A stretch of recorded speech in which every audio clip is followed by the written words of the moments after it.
Salut les KT, j'espère que vous allez bien. On se retrouve pour parler de l'anime Oshinoko. Je vais vous donner mon avis sur l'épisode numéro 8. Juste avant de voir tout ça, n'oubliez pas de liker, de vous abonner si vous êtes nouveau. Et si vous souhaitez me soutenir, ça ne coûte rien et ça me fera extrêmement plaisir. Du coup, qu'est-ce que j'ai pensé de cet épisode? Pour moi, il est très bon. Il amorce pas mal de choses. La rivalité entre Kana et Akane, même si elle avait commencé dans l'épisode précédent par rapport à ce qu'avait dit Kana sur ce qui était arrivé à Akane.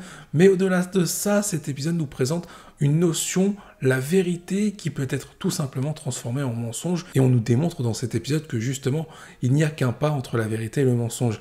Il est facile de mentir pour dissimuler toute vérité, que ce soit par rapport à quelque chose ou par rapport à notre personnalité en lien avec nos sentiments pour une personne. Et c'est ce qu'on va voir dans cet épisode avec Aqua, qui va tout simplement jouer de ses caractéristiques, de ses qualités, pour pouvoir essayer de duper Akane et se servir d'elle. Mais malheureusement pour lui et heureusement pour elle, Akane va se rendre compte de la supercherie. Mais avant d'arriver à tout ça, on va parler un petit peu de ce qui s'est passé dans l'épisode en détail. Déjà dès le début, on va retrouver Akane et on va reprendre la fin de l'épisode numéro 7. Akane se présente devant Aqua qui est totalement troublé, puisqu'Akane imite à la perfection le personnage d'Ayoshino, que ce soit sur ses mimiques physiques, et c'est ça qui est terrifiant, ou alors sur sa personnalité. On a l'impression de voir Ayoshino.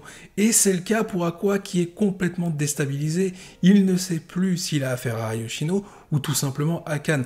Et on va voir que durant tout l'épisode, Aqua, il va se poser des questions concernant ses sentiments envers à la fois Akane par rapport à ce qui se passe, mais aussi par rapport à Kana. Revenons sur le fait qu'Akane a copié complètement Ayoshino. Et comme je l'ai dit tout à l'heure, c'est terrifiant. Là, on parle de quelqu'un qui a complètement, ou qui est capable de changer sa personnalité pour se transformer en quelqu'un d'autre, afin d'amener une sorte de manipulation pour déstabiliser quelqu'un, puisqu'on retrouve exactement ce phénomène par rapport au personnage d'Aqua qui est déstabilisé par rapport à ce changement de personnalité qu'on peut retrouver chez Akane. Ce qui nous fait encore plus peur, c'est qu'Akane nous explique clairement qu'elle est rentrée dans le cerveau d'Ayoshino, qui, je rappelle, est décédé depuis plusieurs années. À ce moment-là, Aqua n'était qu'un enfant, tout comme sa sœur Ruby Hoshino.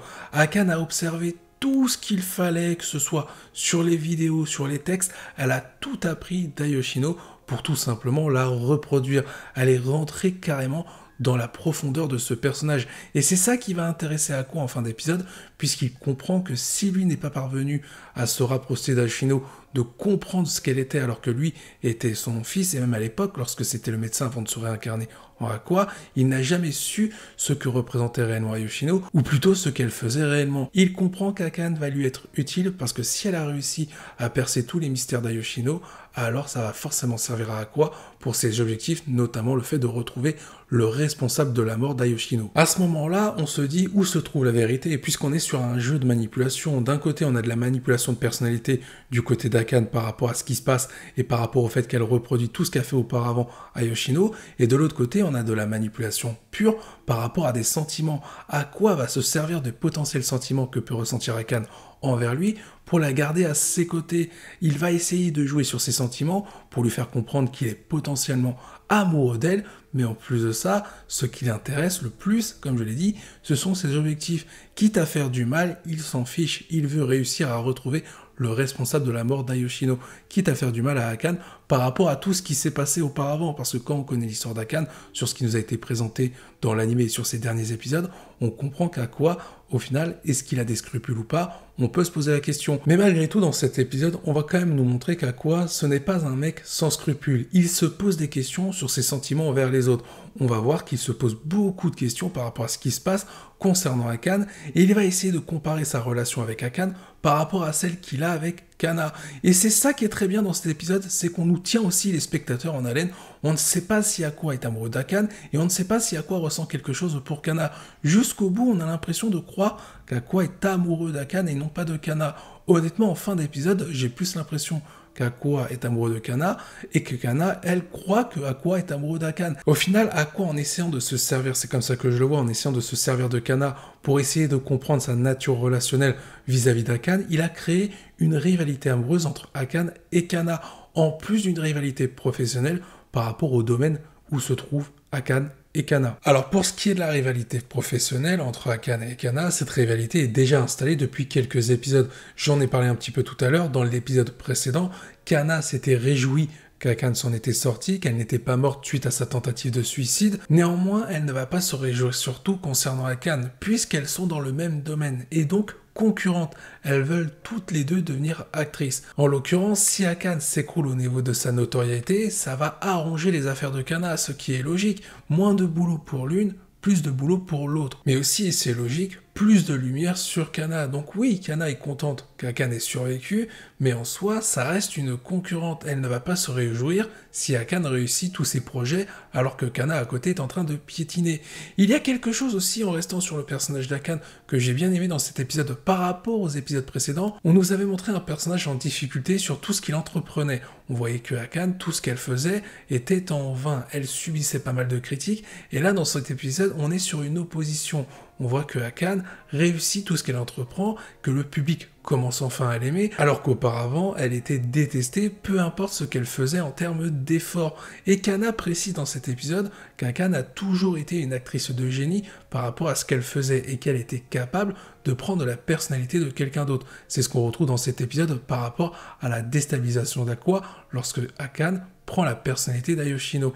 On nous démontre toutes les qualités d'Akane alors qu'auparavant, on nous avait montré un personnage plutôt en difficulté. Dans tout ça, il y a quelque chose qui est drôle mais aussi ironique. Lorsqu'Akane travaillait d'arrache-pied et essayait de tout faire pour s'attirer la lumière sur elle avec tous les efforts qu'elle faisait et les sacrifices qu'elle était prête à faire pour réussir ce qu'elle entreprenait, ça ne marchait pas, elle subissait de la haine. Lorsqu'elle commence à construire un personnage et à dissimuler la vérité en la transformant en mensonge, le succès arrive sur elle. Ça commence à mieux marcher. C'est assez ironique parce qu'on est en train de nous vendre que le mensonge finit par payer au détriment de la vérité. En soi, il se passe beaucoup de choses parce qu'on se rend compte que dans cet épisode, un coup on peut être clairement dans le mensonge, un coup on va être sur de la télé-réalité. La preuve, à un moment donné, en début d'épisode, lorsqu'Akane et Aqua se rapprochent, en réalité, ce qu'on nous montre à l'écran à ce moment-là, c'est ce que voient Kana et Ruby par rapport à la diffusion de l'émission auquel participent Aqua, Akane et les autres participants. À ce moment-là, la vérité est mélangée, surjouée, et on n'est plus vraiment sur de la vérité sincère. Pareil sur le reste de l'épisode, comme je l'ai dit, il n'y a qu'un pas entre la vérité et le mensonge. Cet épisode a démontré beaucoup de choses par rapport à ça. Il nous montre clairement qu'une personne peut mentir quoi qu'il arrive, à la fois sur sa personnalité, sur ses ambitions ou sur toute autre chose. Le mensonge est souvent plus facile que la vérité. Et ce qui est bien montré dans cet épisode, et c'est ce qui est montré depuis le début d'Oshinoko, c'est que les personnages sont dans un monde de mensonges par rapport à ce milieu du show business. Ça veut dire qu'ils doivent se méfier à tout instant. Ils ne savent pas qui dit la vérité, ils ne savent pas qui ment, et pour ça, ils doivent vraiment se fier à eux-mêmes et essayer de faire confiance à leur instinct. Mais on peut voir que c'est compliqué parce qu'il y a pas mal d'ambiguïté entre Akane et Aqua ou encore entre Aqua et Kana, car comme je l'ai dit tout à l'heure, Kana pense qu'Aqua est amoureux d'Akane par rapport à tout ce qu'elle a vu, et au final ça n'arrange pas ses affaires, puisque elle ressent des sentiments envers Aqua. C'est comme ça que ça nous l'est montré, peut-être que je me trompe complètement. Dans cet épisode, on a des moments légers avec de l'humour, lorsque notamment Aqua et Kana sont en train de disputer une partie de baseball. Aqua va s'auto-expliquer à ce moment-là, c'est pour nous donner un peu une raison concernant ce qu'il devient. Il nous fait comprendre que sa frontière entre le lui d'avant réincarnation, lorsque c'était le médecin d'Ayoshino, et le lui actuel, donc Aqua, le fils d'Ayoshino, cette frontière est en train de disparaître. Aqua est en train de tout simplement de devenir ce qu'il aurait dû être depuis le départ, sans se réincarner, sans être la réincarnation de quelqu'un plus exactement. Et c'est ça qui est bien, puisqu'on voit que Aqua est en train de tout simplement devenir un ado, une véritable personne. Il nous explique aussi le concept d'un enfant qui grandit.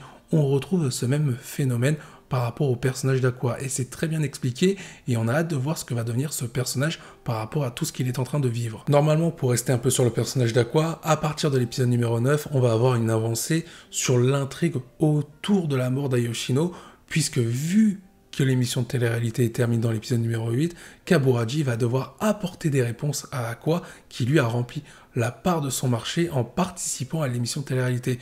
J'ai hâte de savoir ce que va dire Kaburaji sur les informations qu'il possède autour d'Ayoshino. Personnellement, lorsqu'on va avoir des révélations sur ce qui s'est passé autour d'Ayoshino et qui est le responsable, je pense que Masaya Kaburaji va donner des noms à Aqua. Et parmi ces noms, je pense qu'on a déjà vu ces personnages depuis le début de l'anime Oshinoko. Parce que je me pose pas mal de questions quand même. Teishi, ça fait un moment qu'on ne le voit plus, alors que c'est censé être le mentor d'Aqua.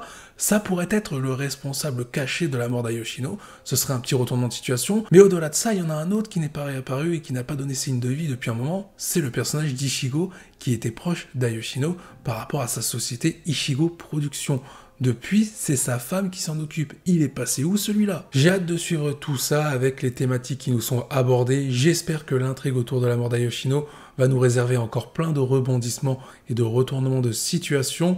Sur ce, on va se quitter là-dessus. Alors je ne reviens pas sur ce qui se passe en toute fin d'épisode lorsqu'Aqua demande à même de rejoindre l'agence Ichigo Prod, puisque dans l'opening, on avait vu que même allait rejoindre quoi qu'il arrive Bekomachi, le groupe auquel appartient Ruby et Kana. Ça, c'est un petit peu dommage que dans l'opening, on soit spoil par rapport à ce que vont faire certains personnages, notamment le personnage de Mem. Mais en soi, ce n'est pas trop grave. Ça nous gâche un petit peu la surprise, mais ce n'est pas quelque chose de majeur pour l'œuvre d'Oshinoko.